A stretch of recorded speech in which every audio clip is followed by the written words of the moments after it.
I read. Okay. Yeah, we can get started on Revelation 2 and 1. I started recording. Okay. Pretty much when we go into this, Revelation chapter 2 and chapter 3 are pretty much the letters that was told, or the letters that John the Revelator had wrote that Yahushua had ordered him to write to these 7 different churches. And when you look at the characteristics of these 7 different churches, we have to keep in mind of ourselves and the things that we're doing. Because when you look at the majority of these churches, he says a few good things about it, but then he cursing them out for something that they're doing as well. There's only one church out of all 7 that had a completely good report, and that was the church in Philadelphia. Okay, brotherly love. Exactly. But the other churches, he had good things to say, but he warned them. Okay, he was giving these churches spiritual warnings if they didn't correct these certain things that they flawed on that could cost them their salvation. Okay, so it was on my spirit to study in this and go into detail, looking at the things that was going on within these churches and looking at it like, oh, are we doing this or are we not doing this, or are we doing this or are we not doing this? So we can get started on Revelation chapter 2, verse 1. It's a very interesting 2 chapters when you read it. All right. This is Revelation chapter 2, verse 1. Unto the angel of the church of Ephesus, write. And the word Ephesus means permitted. Mm-hmm. Yeah, permitted. Gone. These things saith he that holdeth the 7 stars in his right hand. Yeah, when you go into those, his right hand, ultimately that's Yahushua, because that was reiterated from Revelation, the 1st chapter, when John had received the vision of the Son of Man, and we always read it with a garment clothed down to the foot, hair is white. It says he had those 7 stars in his right hand.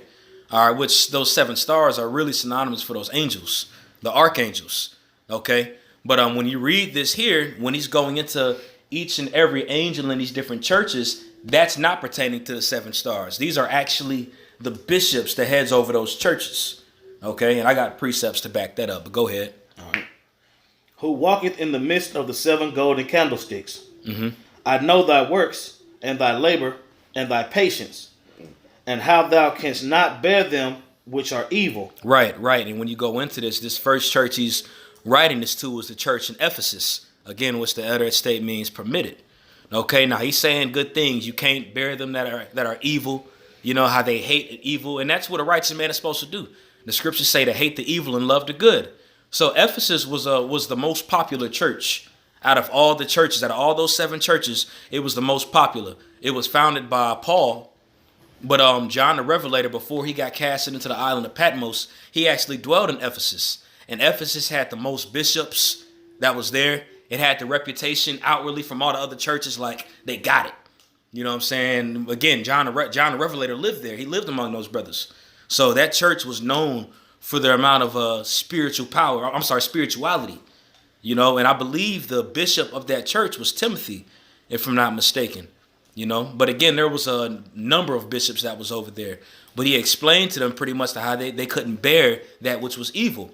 So, as King David said, the zeal of the Lord hath eaten me up. That was the mindset of those brothers out there in the church of Ephesus.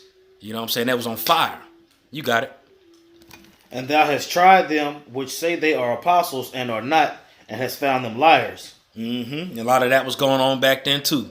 As it was written, beware of those that come in unawares. All that was going on when the ancient apostles had wrote that in those different epistles, man.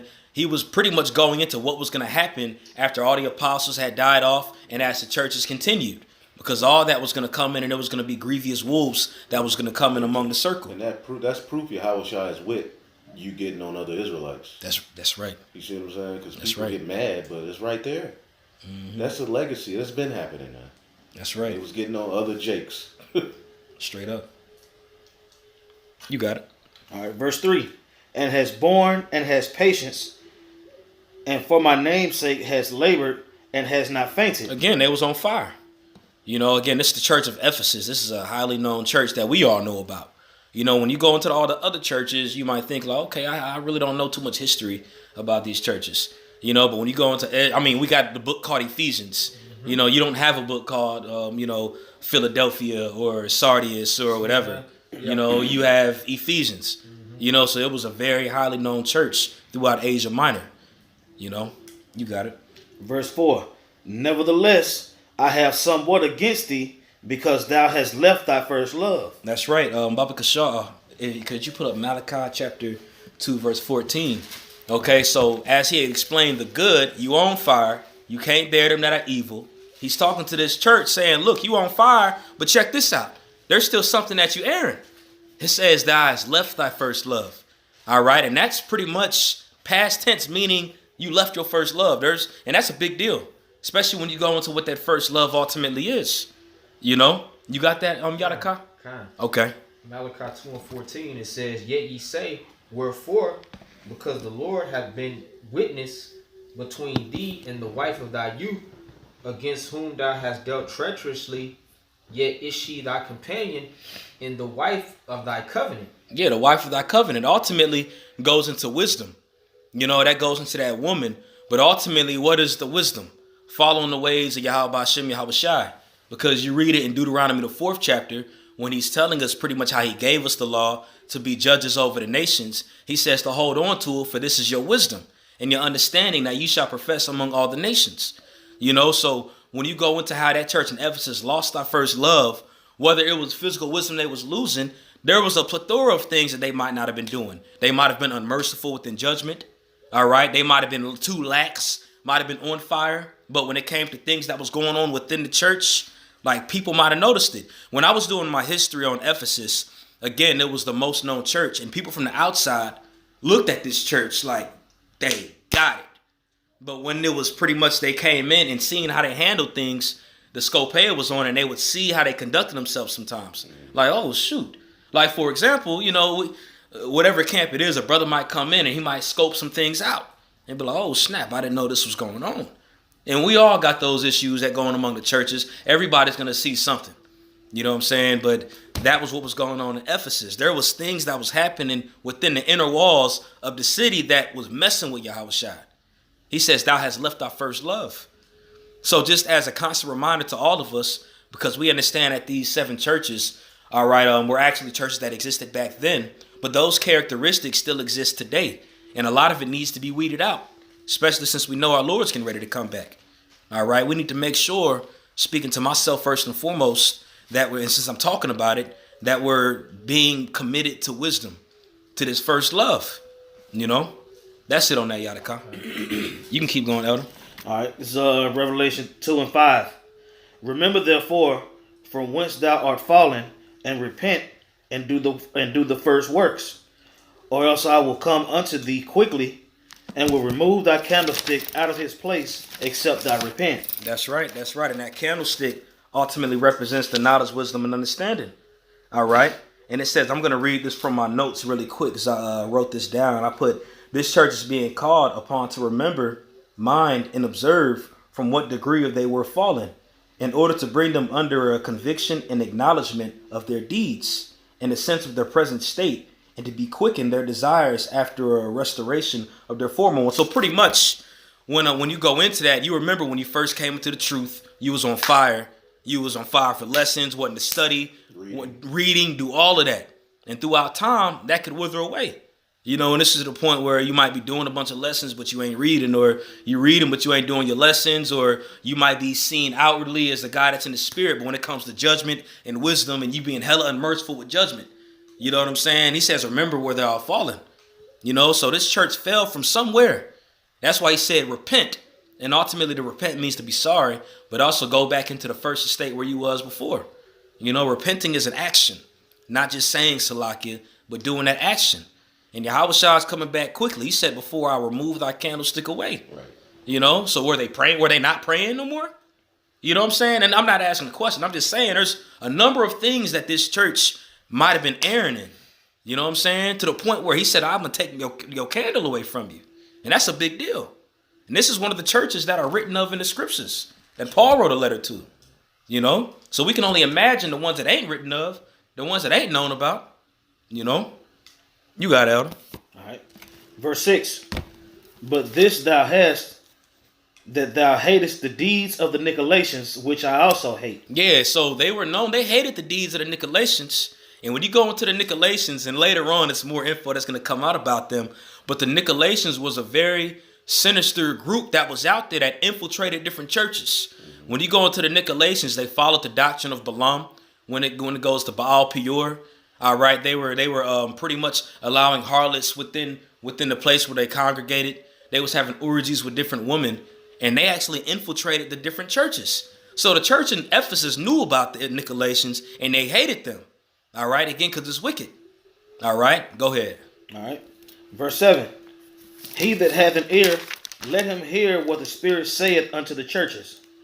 To him that overcometh will I give to eat of the tree of life. That's right. That's right. And that tree of life is pretty much, ultimately when you go into it, we understand that that's the knowledge, wisdom, and understanding. All right. If we continue to overcome, he's going to add more unto us. You know what I'm saying? And also that transfers to those newer bodies if we continue to do the things we need to do. That's eternal life right there. The tree of life. You got it. To him that overcometh will I give to eat of the tree of life, which is in the midst of the paradise of Yahweh. That's right. That's right. And I got a quick precept. Let me see. Hey, Shalom, Mark. I believe it's in 2nd Ezra 2:11. Shalom. We're in Revelation chapter 2 in verse 7 right now. So this here is 2nd Ezra chapter 2 verse 11. Let's see here. Trying to find the point. Okay, that must be the wrong precept. It's all good. We can keep going, Adam. All right. This is verse 8. And unto the angel of the church in Smyrna write, these things saith the first and the last, which was dead and is alive. That's right. So the first and the last, which was dead and is alive, is Yahushua. And then again it says, written to the angel in the church of Samaria. Again, this isn't talking about a physical angel. Because if that's the case, why would Yahushua have John write a letter to an angel that's already in the heavens? You know what I'm saying? It's not talking about no physical angel. Matter of fact, in Galatians chapter 4, verse 14, I'm going to pull that up really quick, just to clarify that it's not talking about a physical angel, but it's talking about an individual. You want me to read it for you? Yeah, come. Galatians 4 and 14. And these are things we already know. You know what I'm saying? But just to clarify, when we read this here, this isn't an actual physical angelic deity that was in the heavens that he wrote it to. And a physical angel had to receive the letter. Yahushua wrote it. Here you go. I'm about to give it back to this being in the heavens. You got it, Yadaka. This is Galatians 4 and 14. It says, in my temptation which was in my flesh, ye despise not, nor rejected, but received me as an angel of the Most High, even as Yahushua. That's right. And this is Paul. Paul says, I was received as an angel of the Most High. And Paul was he was a bishop. He was an apostle. It means a messenger. That's all it is. It's going into the messenger. And also, too, let's see here, in 2nd Ezra, there's one more precept that I want to pull out going into that angel. I believe it's in 2nd Ezra chapter 2. Let me see here if I got it written. Let's see here. Okay, it's all good. We can keep going. All right. Verse 8. And unto the angel of the church of Smyrna write, these things saith the first and the last, which was dead and is alive. I know thy works and tribulations and poverty, but thou art rich.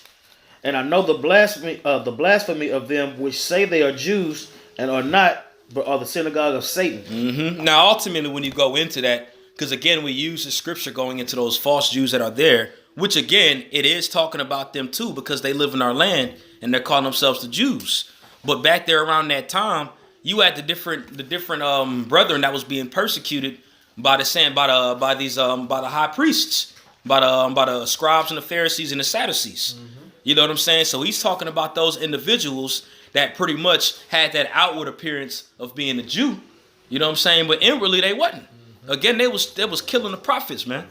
Matter of fact, Romans chapter 2, verse 28. You got it? Okay. Come on. Because it's Romans chapter 2, verse 8. It says... Start at verse 27. Verse 27.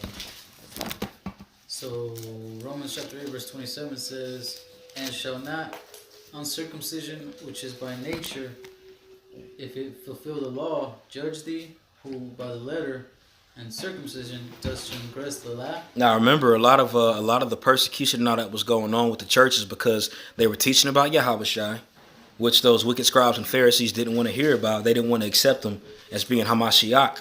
And also, too, they was allowing Gentiles, they were teaching to the Gentiles, which were the Israelite foreigners. And the big deal of it was going into circumcision. All right, they were saying, why you letting these uncircumcision come into this and learn? You know, you remember when I believe it was Yahushua that somebody had brought an uncircumcised into the sanctuary, into the temple, and they had pretty much got on their case about it. So the uncircumcision and the circumcision was a big deal. You know, pretty much all of us at a point in time was that. And just like those 7 churches, a lot of them was grafting in. They was bringing in those Israelite foreigners because that message was being pushed all throughout Asia Minor. And you had a lot of Israelites that weren't circumcised that was being taught. So you had a lot of those guys within the synagogues that was condemning them for it and persecuting them and putting a lot of them to death. You know? Go ahead. Verse 28. For he is not a Jew, which is one outwardly, neither is that circumcision, which is outward in the flesh. Yeah, it's not about the flesh, man. All right, and a lot of individuals, especially today, and they skirts being lifted, all right, they want to make it seem like it's an outward thing. Mm-hmm. Now, we understand Israelites are Israelites by blood, you know, but it's not just a color thing. You know what I'm saying? It's not an outward thing. It's not just a fringe thing about your fringes. You know, it's about being an Israelite inwardly, understanding what the scriptures are talking about and understanding how to judge. All right? And they didn't have that back then. And we see how that translated over, and they was being wicked, and they pretty much brought those Edomites in and taught them their ways. And then lo and behold, now they over there in our holy land doing the same thing that our people was doing back then, except they ain't even of the fold. And they calling themselves Israelites now. Verse 29, it says, but he is a Jew, which is one inwardly, and circumcision is that of the heart. That's right. That's right. It's a mentality, man. It's a mindset. Okay? Now, when you go into this church right here, Smyrna, you had an individual who was the bishop who went by the name of Polycarp. All right? And he was actually persecuted by those Jews. He was persecuted. All right? He actually had a dream one night that his pillow was on fire. And he woke up like, what the heck, patting on his pillow? And it was good. And a few days afterwards, he died by fire by those Israelites being persecuted. You know, so he actually had a vision of his death before it came to pass. So we kind of see going into this particular church, going into the synagogue of Satan, which was actually those wicked Israelites that was pushing the law, but they weren't following it. And we see how they actually persecuted the bishop of that church. They wicked, you know. I think that's pretty much it on that, Yaquad. We can continue back to Revelation 2. All right.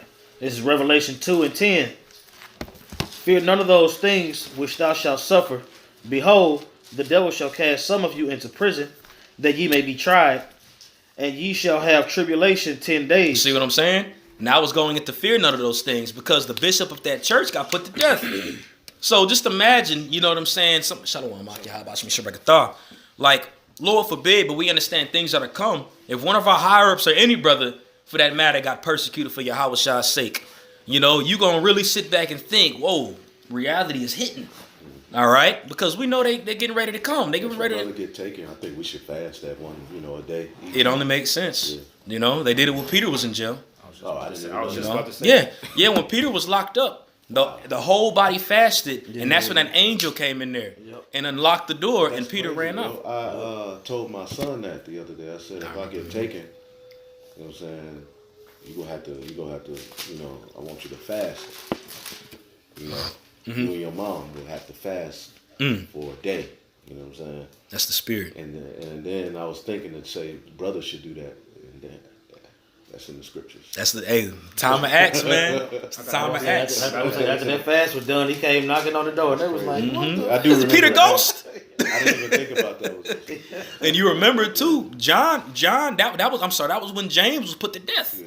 So James was actually put to death by these guys. That was like the first verse. Yeah. Right, and it was really Herod. But you had those wicked guys that was still, it was for them too. You mean John, right?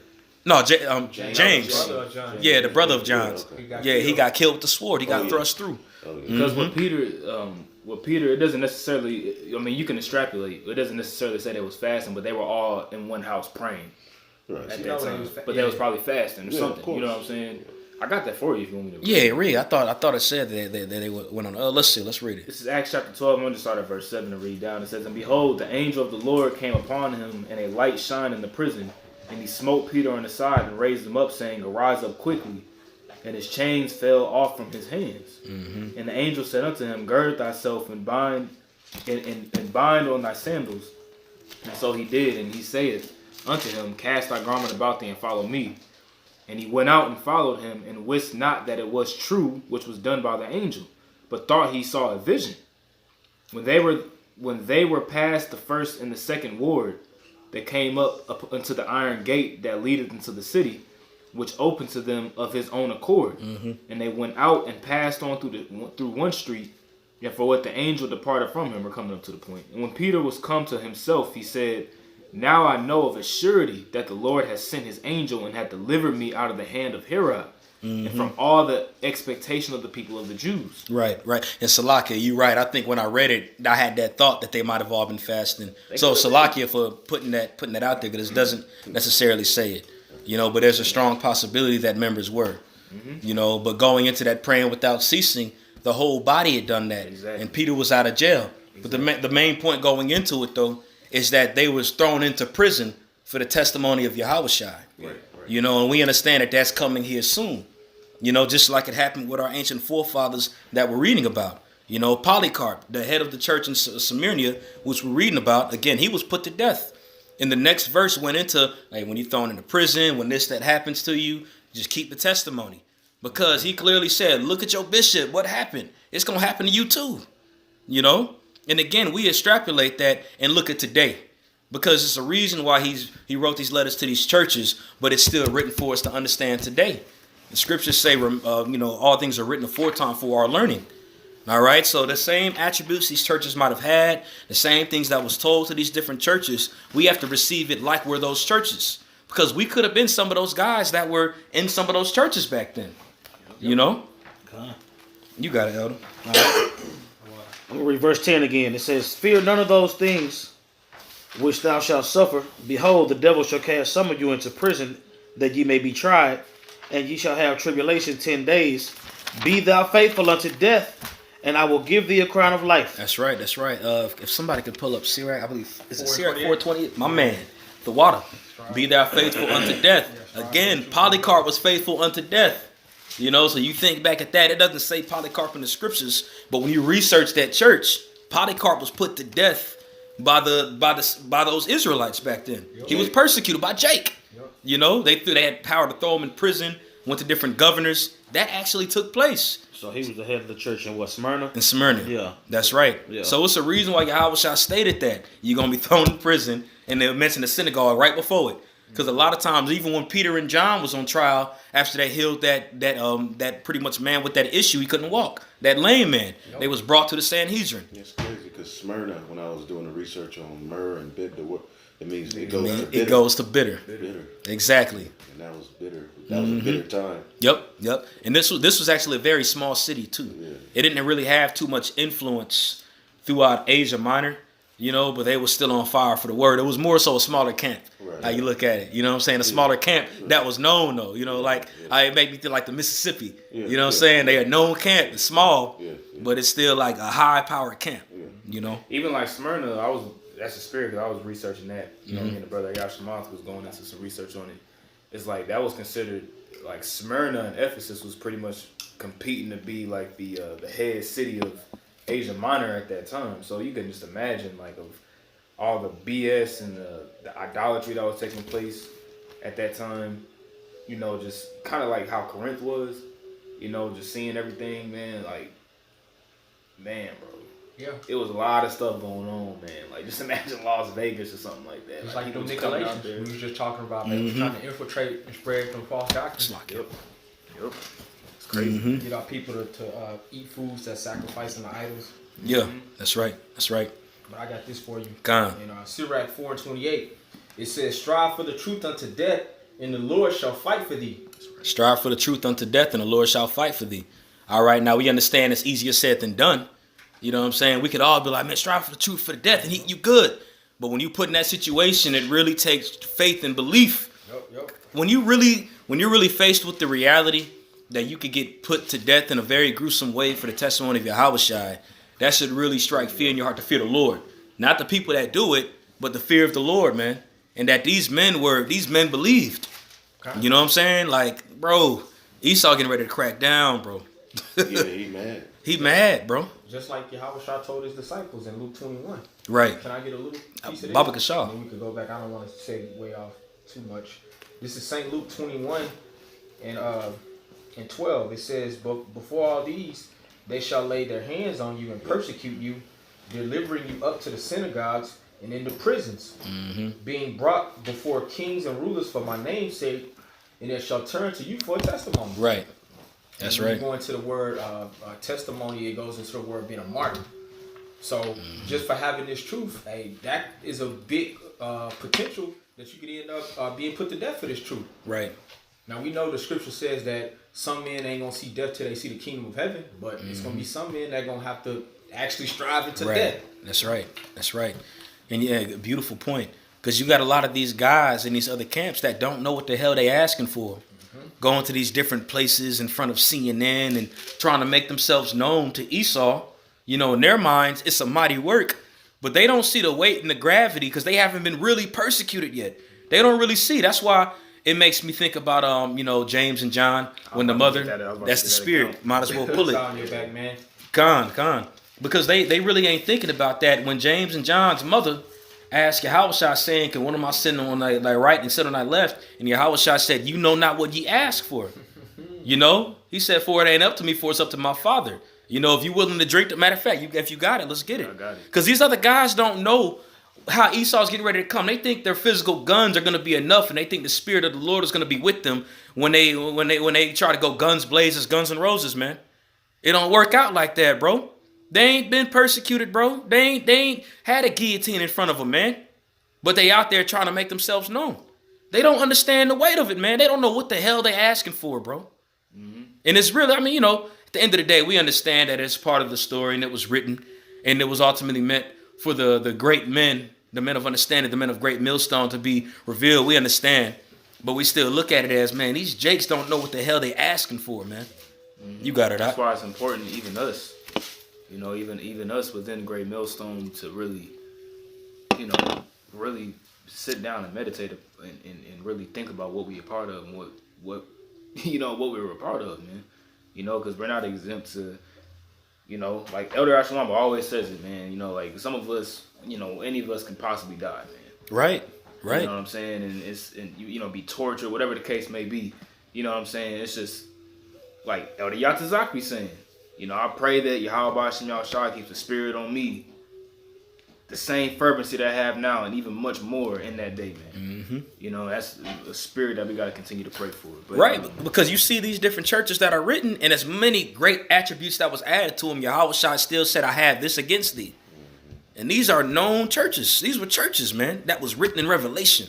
I still got this against you. So how much more can you look at yourself and be like, man, if you're saying I got this against me from this church that's written of, man, I got to make sure I'm doing what I need to be doing in the spirit. Because he's spiritually talking to you. He's talking to you. Churches, This is Mark chapter 10. I'll start at verse 35 and read down. It says, and James and John, the sons of Zebedee, came unto him, saying, Master, we would that thou shouldest do for us whatsoever we shall desire. And he said unto them, what would ye that I should do for you? They said unto him, grant unto us that we may sit one on thy right hand and the other on thy left hand. Yeah, so they like, man, hey, we want to be great, man, with you. In the kingdom, we want to be great with you, man. We want to sit alongside with you. Go ahead. It says, in thy glory. In thy glory. So they was like, man, we want to be on a level with you. Go ahead. It says, but Yahushua said unto them, ye know not what ye ask. Can ye drink of the cup that I drink of? And what is that cup going into? Persecution. Exactly. All right? Because when you really sit back and think about how Yahushua was persecuted, man, a lot of times you'll say something, you on fire. Yeah. But when that stuff starts hitting, oh, shit. This is real, man. Hey, Hey, Like, it's real. Because if I could say this, Yahweh Shai even prayed to the Lord to take that cup away. Yeah. Beautiful point. Asked to take, That's a beautiful point. We don't know what spirit we're going to be operating in when that persecution hit down. So right. we just got to pray daily that the Lord going to have the right spirit on us. That's right. You got to think, man, Peter told the Lord, Lord, I'll die for you. I'll kill for you, man. I'm here for you. You ain't nobody finna take you. What happened, man? Yahweh Shai told Peter, man, look, you going to deny me 3 times before the cock crowed. Yeah. I would say, but if he wouldn't have denied him, he wouldn't have been the head of the church. Exactly. So it balanced itself out. That's you right. know what I'm saying? That's right. And you could even equate this within things that you ask for from the Lord, man. I want to have endurance. I want to have faith. You go into this all the time. Mm-hmm. I want to have faith. But he's going to put you in that position where your faith is going to be tried. Yep. And that's part of the lower level of the cup that's going to be drinking. That's not even including the physical persecution of what is to come, you know? So he's saying you don't even know what you're asking for, you know? Yep. It says, continuing on, it says, ye know not what ye ask. Can ye drink of the cup that I drink of, and be baptized with the baptism that I am baptized with? Mm-hmm. That's right. That's that purification process, man. That's that fire. Trial, yep. That's that trial. And he said, if you want to be considered as the great with me on that level, you're going to have to go through a high level of persecution, the baptism that I'm baptized with. And Yahweh Shai, we all know how he was persecuted. You know what I'm saying? And it's crazy when you go into, we was talking about James before. And James, to a degree, fulfilled. He died with the sword. It's the precept is in there. That Acts 12. That's in there. That's the spirit. And we just read Acts 12 earlier. And also, too, you look at John. When you research John, and it's also, I believe it's in the Josephus as well. When you research John, John was actually put on trial to be put to death. All right. They had a pot of oil that was boiling. And he actually stood up there and they pushed him into that pot of oil. And through the spirit of Yahweh Shai, a miracle happened where he wasn't burned. He was supposed to get put to death, but he wasn't burned. He didn't feel no burn. That's why they threw him in the island of Patmos in prison, because they couldn't kill him. And it was ultimately meant for him to have this revelation. That's why. So they both were pretty much put to that trial process. And John came out of it. He believed, got thrown into the cauldron and came out unscratched. You know, and that shows you too, just as a footnote, hey man, the Lord can intervene at any time. If we really fully believe and keep the faith like those men did, whether in death, or he can get to the point where he's going to intervene and still keep you alive. As for his purpose, because we ultimately see John's purpose while he was kept alive, because he written his last book, you know? Yep. It wasn't given to anybody else to write this. He was the last of the 12 apostles that lived. John, when you read about this in Revelation, when he wrote these letters to these churches, this was approximately around 95 AD. So this is 25 years after Jerusalem was sieged. This was way after his brother James passed away. John was old as hell when he received this revelation. He was the last of them to stay alive. He was the only one that didn't get persecuted unto death out of the 12. Yahweh Shai's favorite. That's Yahweh Shai's favorite. Yeah, and it's crazy, man, because you got these scoffers, man, like that's over here talking about that scripture in Revelations 10, how it says that he would prophesy again before many kings and nations. Mm-hmm. Of course, showing reincarnation. You got these scoffers talking about, well, John, he did that. Like, bro, he said he was going to come back, bro. Like, no, he did not. Right. And then even too, with Polycarp, what you're saying, it was when you research Polycarp, because we was talking about him earlier, when he got thrown into that brazen, I believe it was like a brazen calf, I believe it was. No, you talking about Antipas. Oh, Salakio. Yeah, that's Antipas. My bad. You putting all the secrets out, I wasn't ready for that yet. No, I'm playing, bro. I'm just messing with you. Nah, I'll tell you on here. You good, bro. Mark 10:39 says, and they said unto him, we can. And Yahweh said unto them, ye shall indeed drink of the cup that I drink of, and with the baptism that I am baptized withal shall ye be baptized. And that's what we all agreed to when we came on the other side. Yep. You know, we said we can do it. You know, and hey, Lord willing, we all able to endure. But he talks about, okay, you talk about it, you're gonna have to be about it. And that time is coming, boy, right, when Esau is getting ready to come down as a flood. Hey, man, we already had the victory through Yahweh Shai Mashiach, but we got to make sure that we keep that crown on our head, man, that spiritual crown, because Esau's going to try to come with great wrath. That flood, we see brothers on the news and everything. It's only a matter of time before they actually try to come and get us. It's only a matter of time, man. For real. It's gonna be a hard victory, like one of them games where brothers go through all types of injuries and stuff. Yeah. But we're gonna win at the end. That's But right. Like it says in Matthew the 7th chapter, we gotta go through the straight gate, that That's position of difficulty to get the victory. That's right. Man, bro, Polycarp had a vision of himself dying in his sleep right before he died in that same fashion, bro. So you can imagine in his mind thinking about it every day. Dang, I think this is the way I'm gonna die. You know, but it was actually beautiful at the end of the day because he has it in his mind. Okay, I know how I'm gonna die. All I gotta do is keep the faith. You know, keep pushing. We can go back to that in Revelation. Verse 11. He that hath an ear, let him hear what the Spirit saith unto the churches. He that overcometh shall not be hurt of the second death. That burning, now that's that fire. That's that fire that's gonna come. But we endure, we ain't gonna be able to be touched by it. You got it. And to the angel of the church in Pergamos. Woo! It's gonna be a little more weight on this one right here. This church in Pergamos, man. In Pergamum, Pergamum. When you go into the history on Pergamum, it was going down. Pergamum, pretty much. Excuse me. It was pretty much the whole political epicenter of Asia Minor. When certain judgments was made by the different emperors and the judges and rulers, they actually went over to Pergamum and sat upon the judgment seat to do certain judgments. All right. Go ahead. All right. These things saith he which has sharp sword with two edges. Yahushua. I know thy works, and where thou dwellest, even where Satan's seat is. Even where Satan's seat is. Now, when you go into that, you know, back in the world, it had us thinking that Satan sat over there. You know, but when you go into the history on Pergamum, it was a lot of idol worship that was going on. It was actually a hub of idol worship. When you just as brief history going into Pergamum, all right, you had three temples you had multiple temples, but you had three main temples or altars that was built to the deities that they worshipped. You had an altar that was built for the goddess Athena. You had an altar that was built pretty much for the emperor, who was considered a deity. They looked at themselves as gods. And you had the main one, which was the temple of Zeus. And that's actually where certain rulers or judges would go to, and they would sit upon that seat to make certain judgments. All right, where it says the seat of Satan, because this is where Rome had a huge influence, and those Roman emperors went over there. And we understand who those Romans are. They Edomites, Satan, the devil, you know. Now, also, too, when you go into it, Pergamum had the reputation of being a gloomy place, but it also, too, had a library that rivaled the great library in Athens, Greece. So it had a lot of literature. A lot was going on in Pergamum. All right. But again, it was a huge source of witchcraft as well. There was actually a temple, a healing temple that was over there in Pergamum. All right. And pretty much if you were sick, if you didn't have any internal illnesses, you could go there to, quote unquote, be healed. And that temple was called the Asclepion.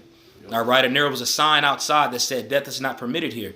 So if you had a terminal illness, all right, you weren't allowed in there, because if you got a terminal illness, there's a chance that you ain't going to be able to make it through and you're going to die.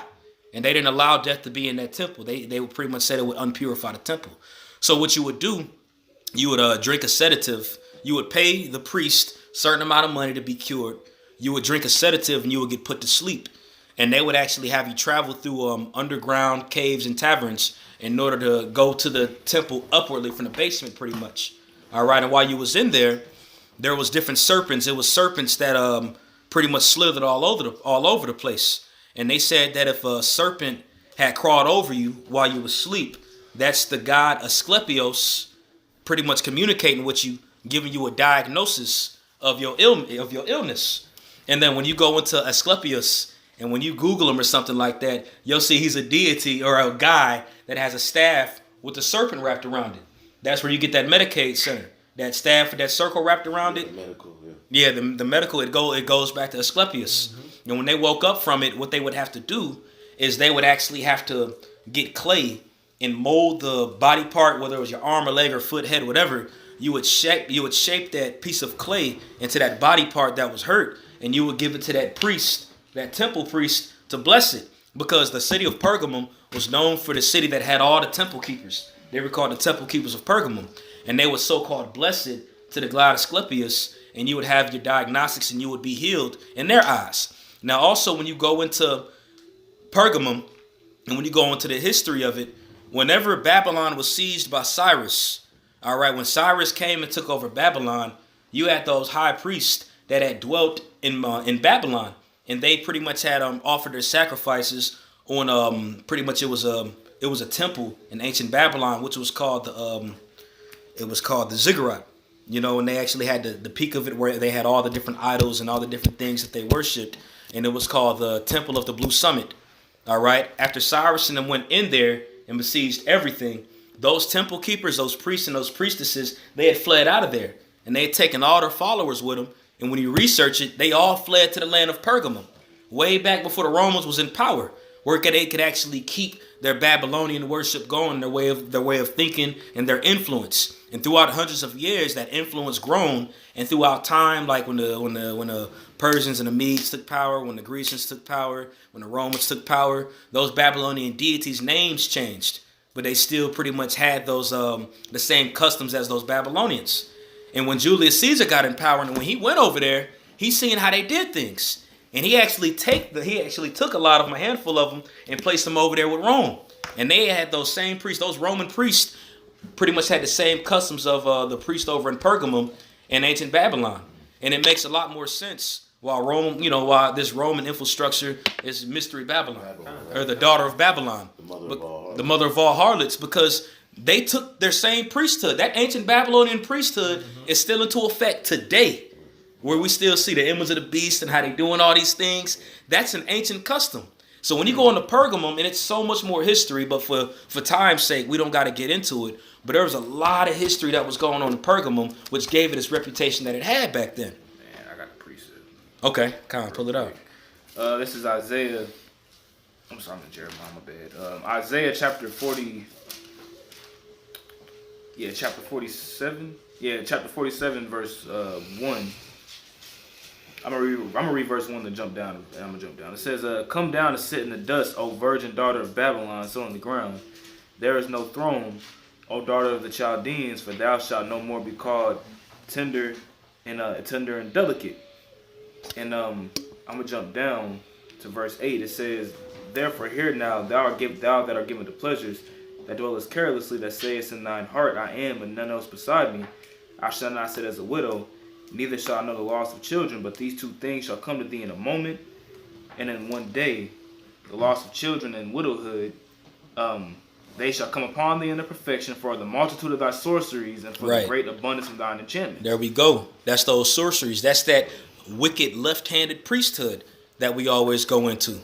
That's that left-handed priesthood, man. And they perform sorceries just like in ancient Babylon. All right, they worship deities like Marduk, the Marduk, and then Ishtar. All right, the same things was happening back then.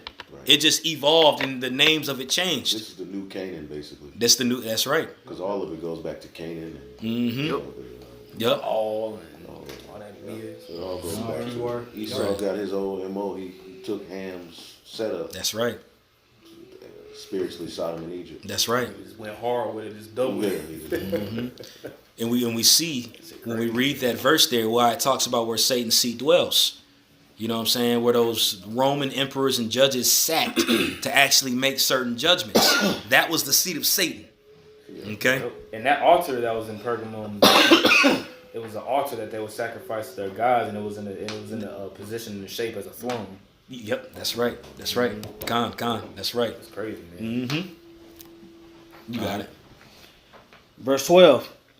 "And the angel of the church in Pergamos write, These things saith he which hath the sharp sword with two edges. I know thy works, where thou dwellest, even where Satan's seat is, and thou holdest fast my name, and hast not denied my faith, even in those days wherein Antipas was my faithful martyr." That's right. And when you go into the region of Pergamum and what was going on, it's very easy for that energy of that city to be put on you. So it's a big deal to hold your faith, to stay fast when you're in that region. Like, for example, we understand that the place that we live in is considered to be perverted and polluted. You know what I'm saying? That's where in Isaiah 19, it talks about that.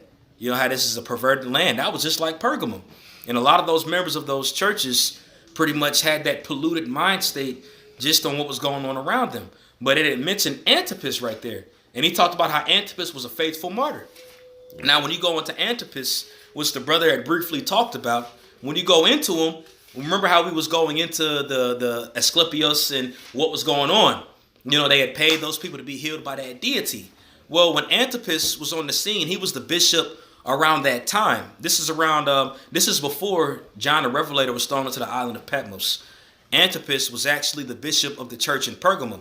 And what him and the brethren was out there doing, they were out there healing the sick through the spirit of Yahweh Shem Yahweh Shai. They were raising the dead. They was doing all types of miracles. It got to the point where it was so critical that those temple keepers in Pergamum had went to the governors and the rulers that was within that region, complaining like, look, man, too many people converting to that.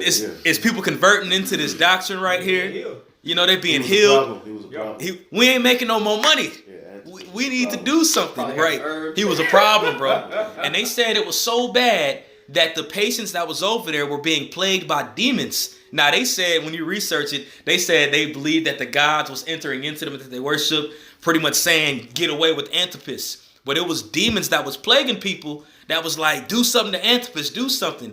Demons was complaining about him through those people that was there.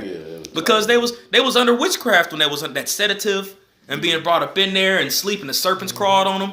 You know, they was being possessed by demons. That's all these people. All these people had that energy. They all have it. And just like they complained back then, they can complain about it with us.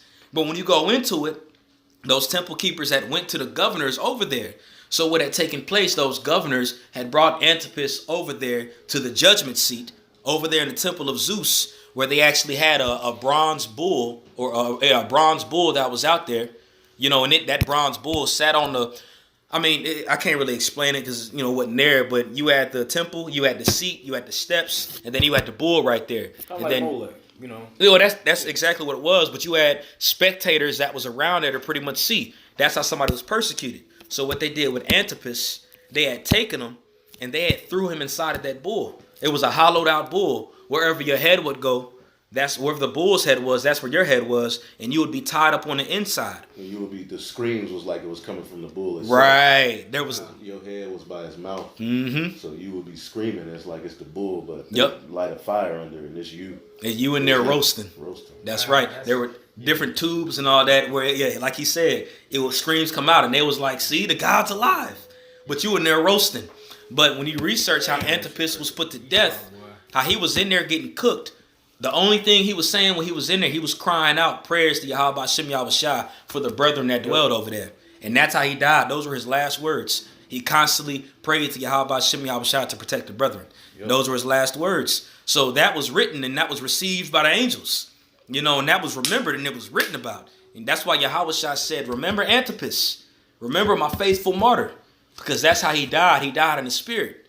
He died in the faith. You know, and if I could add to that at the end, it's also documented that Antipas, whenever it was done, you know, when the sacrifice, whatever was done to their god, when they went in there to pull him out, he wasn't even burned up.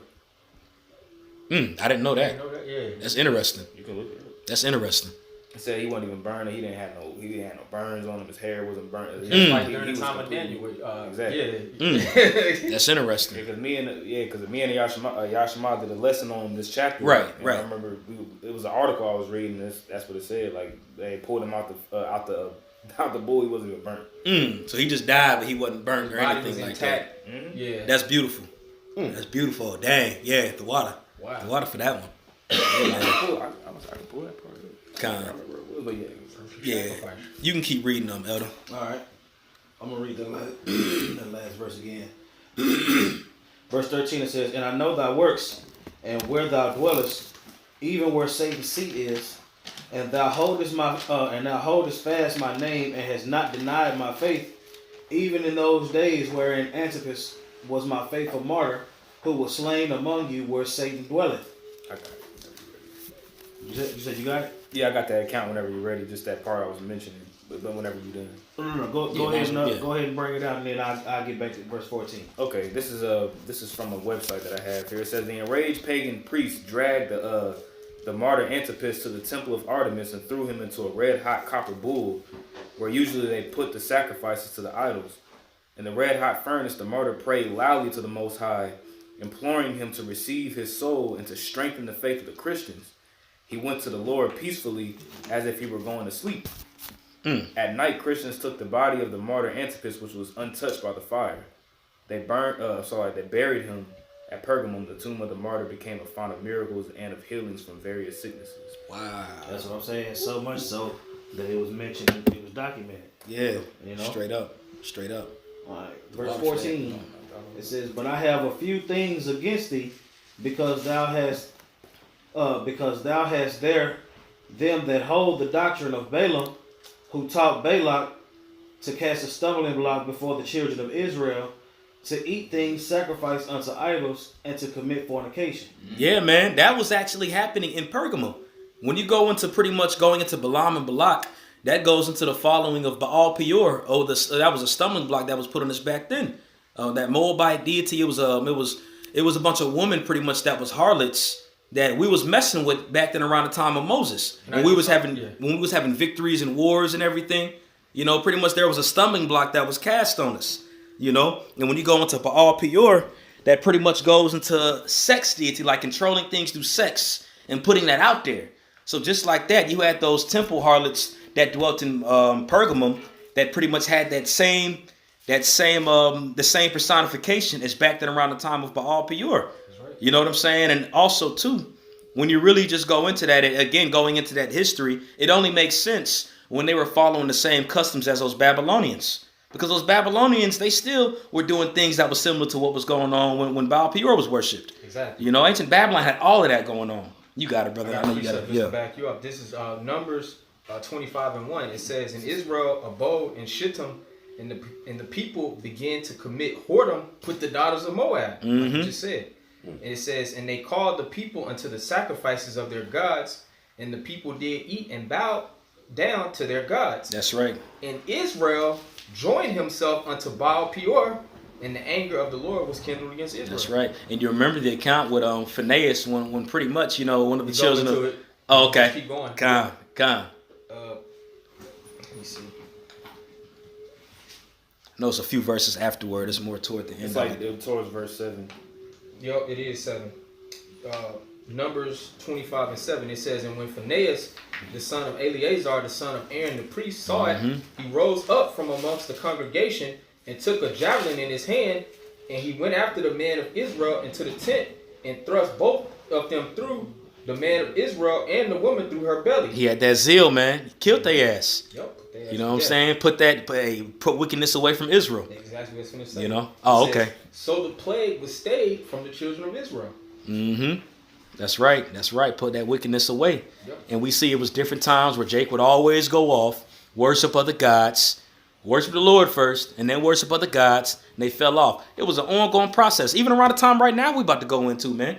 Because just like in ancient Pergamum, they had the doctrine of Balaam pretty much going into it, which it wasn't called the doctrine of Balaam back then, but it was likened to what was going on. Yep. And that's what Yahweh Shai likened it to when he explained it. Because he had pretty much explained it in a way that we would understand. Look, you following the doctrine of Balaam, just like back then your forefathers. Exactly. And it infiltrated the church, man. It infiltrated it was in the city, and it infiltrated the church. Jake that was in the church was worshiping that stuff, man. Having orgies. And it goes into it when we keep going in Revelation. Was that it on that one? Yeah, that's it. Okay. All right. Verse 16, it says, "Repent, or else I will come unto thee quickly, and will fight against them with the sword of my mouth." Yeah, man. So Yahweh Shai pretty much like, you better get up out of that, man, or else I'm gonna kill you. Did you read the part about the Nicolations yet? Oh, okay. I'll skip that. So you read it up earlier, but I think it's going to mention them again. Yep. It mentions it right here. Oh, yeah, I skipped verse 15. Salaki. That's all good. Revelations 2:15. It says, "So hast thou also them that hold the doctrine of the Nicolations." So it's likening the doctrine of Balaam to the doctrine of the Nicolations. It's like orgies. Yep. They was having orgies. They was eating food sacrificed to idols willingly. We understand that it's stuff out here that you just gonna eat and you can't help it. It's just food. But they were actually willingly knowing it was for that, didn't care, and they were pretty much they was doing like it was okay. Like they was literally like, we know this is worship to that, and we gonna join into worshiping. You know what I'm saying? Yeah, it was when you go into it, it was like a do as thou wilt. Exactly. Right. Pretty much like you can do whatever you want. The Lord, you good. You know what I'm saying? Like it's kind of like now, honestly, like a modern day That's church doctrine. exactly what it is. That's exactly what it is. Because when again, Lord, when I do a lesson on, I know I was been supposed to never got to it, man. But a lot of this has influenced what we see within the Catholic Church today, or what was going on in Pergamos. You know, when it goes into the Nicolasians, which we read earlier about the Church of Ephesus, how they hated those deeds. When you go into Nicolasians, it's a compound word. You got the word Nikaios, and you have the word Laios. And Nikaios pretty much means conquer or victory, and Laios is a Greek word which means people. So the Nicolaitans pretty much meant conquerors of the people. And they had a phrase that they went by that said, let us eat. You know what I'm saying? That's why they was eating those foods sacrificed to idols. They was all up into that, the orgies and the sex. So you know what I'm saying? Conquered the people, they can do what they want. You said what? Since they conquered the people, they can do what They they can want. do whatever they want. And they influenced, they infiltrated the church in Pergamum too. You know what I'm saying? They conquered a lot of them over that. You know what I'm saying? That's why Yahushua was cursing them out, man. If we would have left off after a lot of these churches, those 7 churches, we would have been through. Yep. It really makes you think like, man, another falling away had to happen, bro. Yeah. It had to happen or else we would have been through. If Yahushua would have came back around that time, he would have caught a lot of them like, look, that's why he's warning them the way he's warning them, man. You know, very severe. It was going down over there. It was going down. You read about the Nicolaitans, how it was started by a man by the name of Nicholas? Well, Nicholas was one of the 7 deacons that was set up. And it's pretty much out there. They're not saying that it's for sure. But when you do research the 7th deacon, which was Nicholas, all right, he did have righteous sons and daughters. His sons was on fire for the word. They were men of good report. And his daughters were virgins. You know, but when you read it, I think he had sold his wife off or something like that. It sold his wife off, and a lot of men dibbled and dabbled into his wife. Forgot what the reason was for, but they say that's where they got that cult of the Nicolaitans from. And it was more so a misunderstanding. You know what I'm saying? It was a misunderstanding. They pretty much was like, see, Nicholas was on this. We finna do it. And again, that was more of a rumor. Yeah. You know what I'm saying? It's not really a for sure thing. It's more of a what if or maybe. You know, but that is real history on Nicholas, though. They say the Nicolaitans came from one of the 7 deacons, Nicholas. I got a real quick precept. 1 Corinthians 5 and 6. If glorying is not good, know ye not that a little leaven leaveneth the whole lump? That's right. And that's why they, men like that got to be taken out. You know what I'm saying? Because that influenced the whole church, man. And when you go out into the history afterwards, going into the Catholic Church, which I'm not even going to talk about right now because it's a lot more, but it's very interesting when you actually go deep into what was going on in Pergamum, But we can continue, Elder. All right. Verse 15, it says, so hast thou also them that hold the doctrine of the Nicolaitans, which thing I hate. Repent, or else I will come unto thee quickly, and will fight against them with the sword of my mouth. Verse 17, it says, he that hath an ear, let him hear what the Spirit saith unto the churches. To him that overcometh will I give to eat of the hidden manna, and will give him a white stone. Yeah, when you go into that hidden manna, we ultimately know that represents the bread of heaven, Yahushua, this word. Right. We constantly overcome. He's going to allow us to abound more in the spirit. All right, especially if we overcome unto death, and we're going to receive even more. And this is synonymous for when he talked about to the other church that you're going to be able to eat of the tree of life. Now also too, when you go into that white stone, all right, around the time of the Roman Empire, all right, if you were pretty much put on persecution or put on trial, not persecution, but trial, I should say, if you were to overcome that trial, you would receive a white stone. And that would ultimately mean being exempt from judgment. But if you received a black stone, that means that you put to death. And also, too, when you go into around the time of the Greeks, you had the Olympics that started with them. And if you overcame a race or overcame one of the trials in the Olympics, you would actually receive a white stone that would have your name engrafted in it, because that white represents victory. So you'll receive that with your name in it. So Yahushua is likening that to a trophy. You're going to have that white stone. You got it, Elder. All right. You good? To him that overcometh will I give to eat of the hidden manna, and will give him a white stone, and in the stone a new name written. See? In that stone. So Yahushua is looking back to what pretty much Yahushua was explaining things to them that they could relate to. Exactly. You know what I'm saying? In that stone, you're going to have a new name written. You know what I'm saying? But he's likening it to what was going on in the Olympics back then. Once you won a trial, you will receive a trophy, which was a right stone with your name engrafted in it. And that's synonymous for victory. You know, you got it. Which no man knoweth saving he that receiveth it. And a lot of people always like to say, well, see, it say that it was going to be a name written that don't know man know. Except the men that received the name. Right. That easy. The men that received the name going to know it. They going to know it. Everybody else not going to know it. So, come on, man. You know what I'm saying? Read 2 more. Well, that's what lets you know it's a spiritual block there. Right. If you finish the sentence, you get the understanding. See, it say no man. It's already sealed, yeah. Oh, brother. You know? And that name goes beyond the actual name too. Right. It's your energy. Yeah, come. The elect would be the only ones that got it. That's right. That's right. We talked about it at camp yesterday. How the elect are going to have that glory. You know, it goes into the ultimate prize. That glory being a joint heir with Yahushua. We don't have that down here, bro. We preaching about it. We know in part and prophesying in part, but we don't got it. That's what we're fighting for. You know? I got a real quick precept. Come. This is Isaiah 56, I'm sorry, verse 4. It says, "For thus saith Yahweh unto the eunuchs that keep my Sabbaths, and choose the things that please me, and take hold of my covenant." Now, when you go into these eunuchs right here, this isn't talking about physical eunuchs. It's talking about all of us. Right. You know, pretty much being a eunuch. When a man was castrated, he was castrated so he could focus on one thing wholeheartedly, and the master that he served. And that's the spirit. We was talking about George Washington Carver yesterday, and how he had invented a bunch of different things. A lot of people don't know that he was a eunuch. That's why he was so focused on those inventions, and he came up with so many different things. It was brilliant because he didn't have no fleshly carnal things to worry about. So he's likening, like he's reading Isaiah 56, he's likening those eunuchs to being us. Spiritual eunuchs, because we're supposed to be one-minded to serve Yahweh B'Shem Yahushua with our full heart. Right. You know? It's like Yahushua said, there's eunuchs for the kingdom of heaven. That's right. That's right. Verse 5, it says, "Even unto them will I give in mine house and within my walls a place and a name better than of sons and of daughters. That's right. I will give them an everlasting name that shall not be cut off." That's right. And that even goes in the Wisdom of Solomon 3:14 as well, when it talks about the eunuch, and it says, "He shall give him the special gift of faith, and he shall have an inheritance within the temple." You know what I'm saying? He shall have the special gift of faith, though. And that's to those men that are single-minded. You know, that's that. You gonna have that white stone, man. That represents that glory too. That's right. That's right. Because you get the victory. And yeah. then that white stone with your name, that represents glory for triumphing over what you have to go to accomplish that victory. And we know it ain't gonna be no temple in the kingdom of heaven.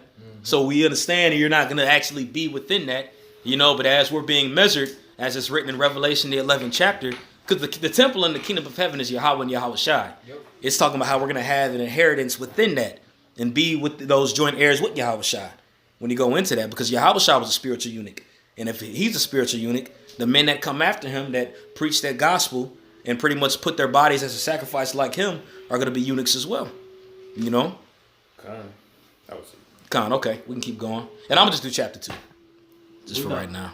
Yeah, we already discussed it.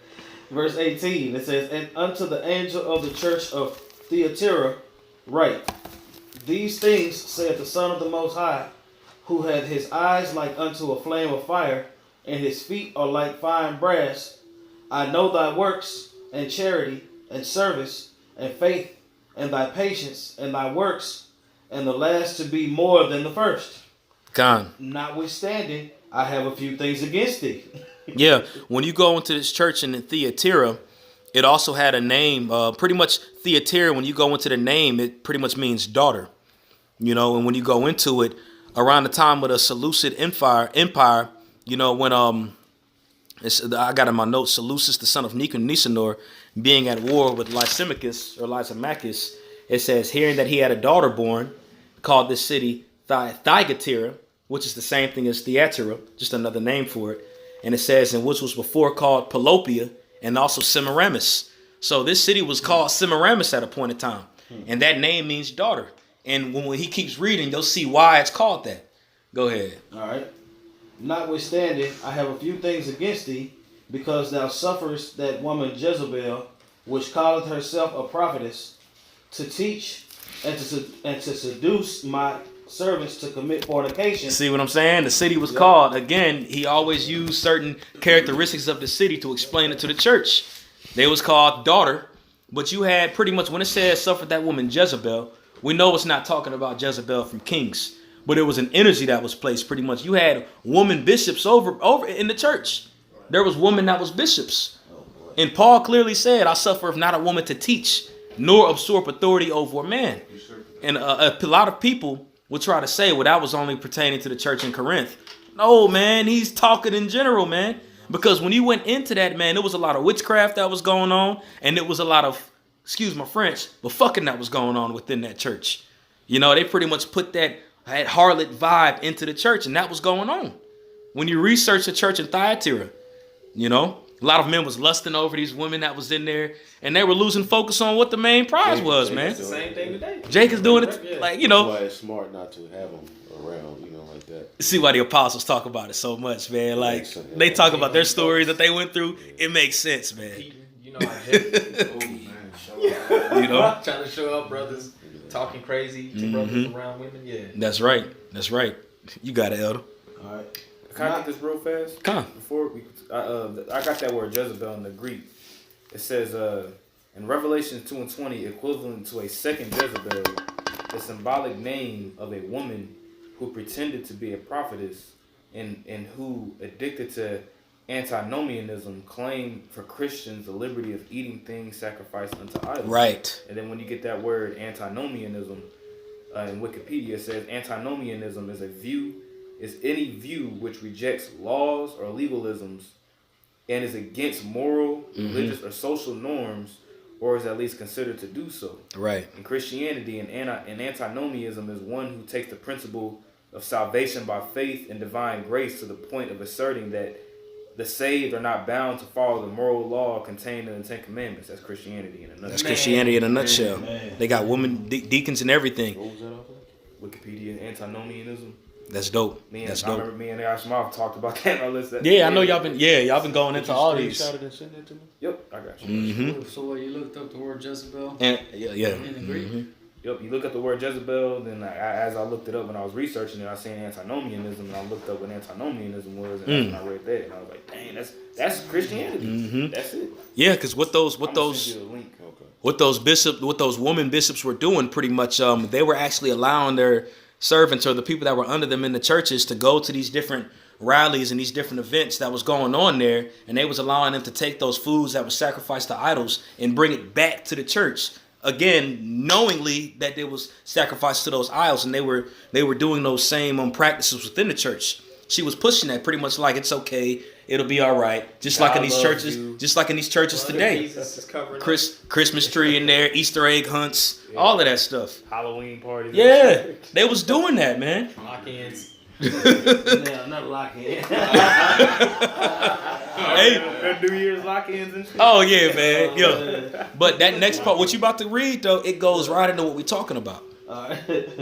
All right, verse 20, it says, notwithstanding, I have a few things against thee, because thou sufferest that woman Jezebel, which calleth herself a prophetess, to teach and to seduce my servants to commit fornication, and to eat things sacrificed unto idols. Right there. That's what they was doing.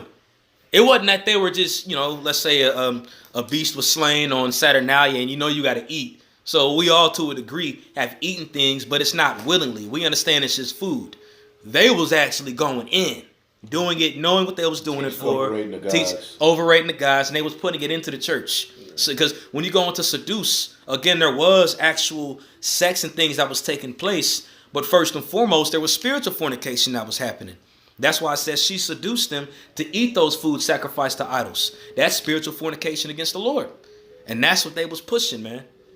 It's more, it's, you got it. All right.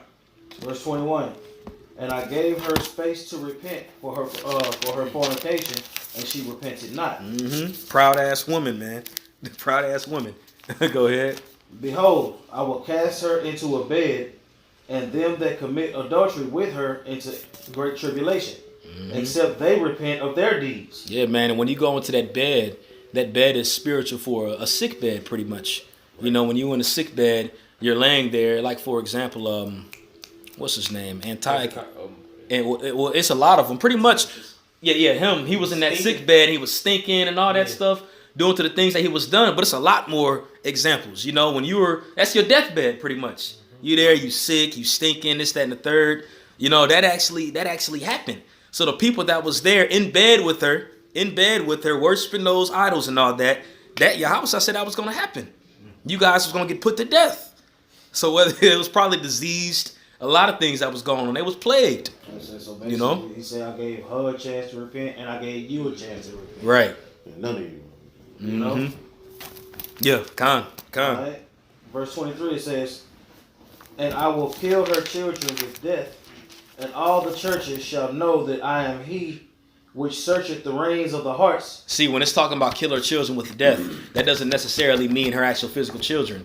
When you go into what a bishop is a head of a church, but also a father figure. Yep. You know, so she was more so like a mother figure to them, you know. And also too, just as a footnote, when you go into Thyatira, you had different priests that were worshipped, and later on they changed their names. They was called Augustinians and they were called Dominicans. And they pretty much pushed that woman worship of Mother Mary within their churches, worshiping Semiramis, because the city was called Semiramis. So they had that woman worship going on heavy within that city, and that influenced the church. And you had those priests. So you had those people that were under there, Mother Mary, whatever they were saying. They might have been saying Mother Mary, you know, but it was that woman worship spirit that was within that church. So he's saying, I'm going to cast you into a bed, and I'm going to cast all your children, meaning your followers, into that bed too. And you all going to die grievous deaths, you know. And we see it taking place today within these churches. That woman worship spirit, man, especially the Catholic Church. That's right, they rule them. Even church with these jakes, like crazy. They got these woman preachers. You know, now who knows? The spirit could have been on her to repent and be like, look, y'all got to step down. Y'all can't be heads. And she probably rejected it. You know what I'm saying? No, I'm still going to be the head. Not saying it happened, but who knows? And then that's when he said that. You know, it makes sense because she's proud. Nigga woman proud as hell. You got it. All right. And I will kill her children with death, and all the churches shall know that I am he which searches the reins and hearts. And I will give unto every one, and I will give to every one of you according to your works. Mm-hmm. But unto you I say, and unto the rest in Thyatira, as many as have this doctrine, and which have not known the depths of Satan. That means how deep this devil will go, man, in rulership, like knowing the depths of them. When you're surrounded by it, if you don't have the spirit on you, it's easy to get entangled with the things that are around you. And that's when you're going to search out the depths of Satan. You're going to really understand how he operates, man. You're going to be when you're involved in it. But if you stay away from that, you ain't going to have to worry about the depths of Satan, because you got the wings of Yahweh Shah over you. You covered, you know? God. I will put upon you none other burden, but that which ye have already hold fast till I come. Mm-hmm.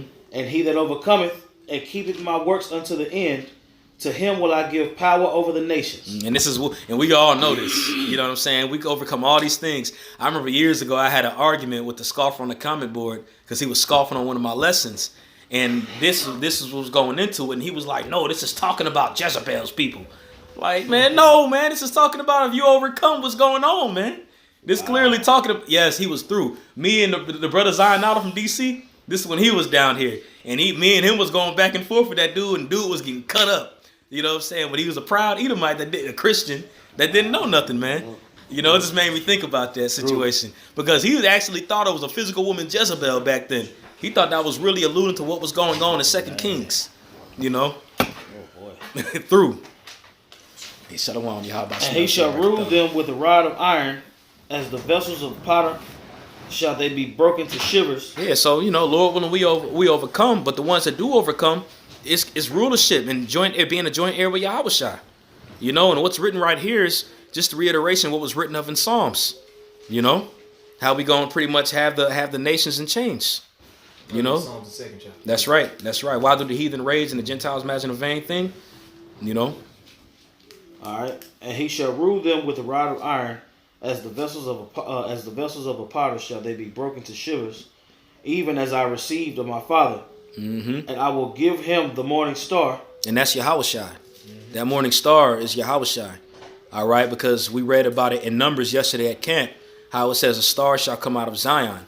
And in Malachi, it considers Yahweh Shai being the sun of righteousness. And the first star that you see when you wake up in the morning is the sun. You know? So Yahushua is the morning star. And it ultimately pretty much just goes into the deeper understanding of Yahushua and of him dwelling within you. You know? Being a joint heir with Yahushua. We're going to have that power if we endure. You know? Quick precept. Come. 2 Peter 1:19. We have also a more sure word of prophecy, whereunto you do well that ye take heed, as unto a light that shineth in a dark place until the day dawn and the day star arise in you. That's right. That's right. Beautiful. Where was that at? 2 Peter 1:19. Come. Beautiful. He that hath an ear, let him hear what the Spirit saith unto the churches. See, he said what the Spirit said to the churches, meaning take heed, all of us. Because just like it applied to them, it applies to you to this day. You know, we got ears. So it's talking to us, man. This is just a reminder that all this stuff is still going on today. And we actually have eyes to see and we know what to watch out for. You know? So that Lord, when that was edifying, that was class. Hey, maybe next time I teach, I might do chapter 3. You know what I'm saying? That's good, bro. The water. Hey, a lot of bars. Call all y'all about Shem Shah.